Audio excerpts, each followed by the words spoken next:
AutoLine Daily is brought to you by Borg Warner, feel good about driving. Bridgestone, your journey, our passion. Dow Automotive Systems, improving durability and increasing design flexibility with Betamate structural adhesives at dowbetamate.com. And by the 2013 Hyundai Sonata. Learn more at hyundaisonata.com. Hello and welcome to another episode of AutoLine Daily. It's Thursday, the 21st of March, 2013.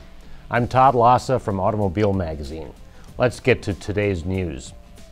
It's looking more and more like the UAW could represent Volkswagen's plant in Tennessee. Earlier in the week, we reported that VW management is considering setting up a works council for its employees that could work in tandem with the UAW. And now Reuters reports that the head of Germany's IG Metall union sent a letter to VW workers in Tennessee urging them to join the UAW. There are still some hurdles to clear, but this would be a big victory for the UAW. Electric vehicles aren't selling that well around the world, and a new report suggests it will be hard for automakers to keep EV customers. About 1/3 of Japanese EV owners say they wouldn't buy another one, according to a new study from McKinsey & Company. The respondents say they bought an EV because of the green image of the cars, government subsidies, and enjoyable test drives, but they just don't want another EV because of higher electric bills and a lack of charging infrastructure. The researchers say this could be a problem for the U.S. as well, especially since federal tax credits will eventually run out. We've got a few more teases ahead of next week's New York Auto Show. Chevy released this picture of the front end from the 2014 Camaro SS. No other details were shared, but the company says the new model will have the most significant updates since the 5th generation Camaro was introduced a couple years back. Subaru announced it will introduce its first production hybrid at the show, the XV Crosstrek Hybrid. As you can guess from the name, it's based on the company's XV Crosstrek crossover. The company didn't share many details other than the hybrid system was engineered by Subaru, and like all Subarus, it will be equipped with all-wheel drive. Subaru also revealed that it will unveil an all-new performance concept car in New York, but we'll have to wait until next week for the details on that. And speaking of concepts, Jeep unveiled 6 new concept vehicles at the Moab Easter Jeep Safari that are equipped with off-road parts from the Mopar catalog. Each variant has been upgraded to withstand the punishment of off-road traveling with everything from performance upgrades to skid plates and larger wheels and tires. While these are just concepts, Jeep has been known to devise a package based on the vehicles it shows off at Moab. A recent announcement from General Motors has me wondering if the company's culture has really changed since emerging from bankruptcy. That's coming up next.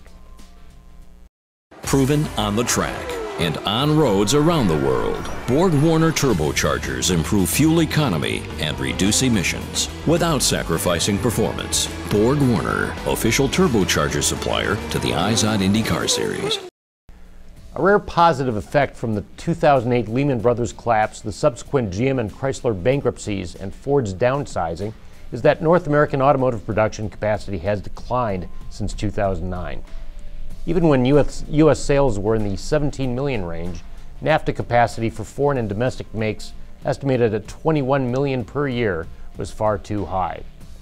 Now European automakers are fighting governments and unions in hopes of rationalizing production capacity like automakers have here.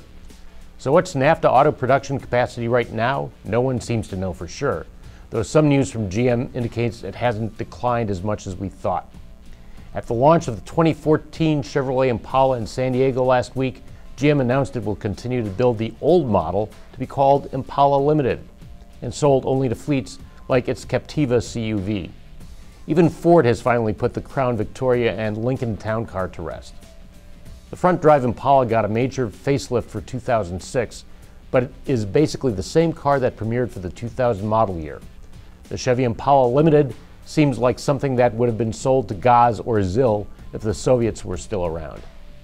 As a fleet-only car for the U.S. market, it reeks of the sort of thing you'd only expect from Wagner-era old GM.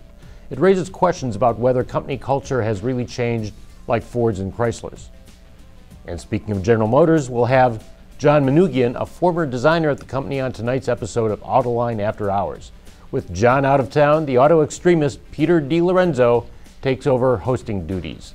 He will be joined by Gary Vaslash from Automotive Design and Production and that one and only Jim Hall of 2953 Analytics.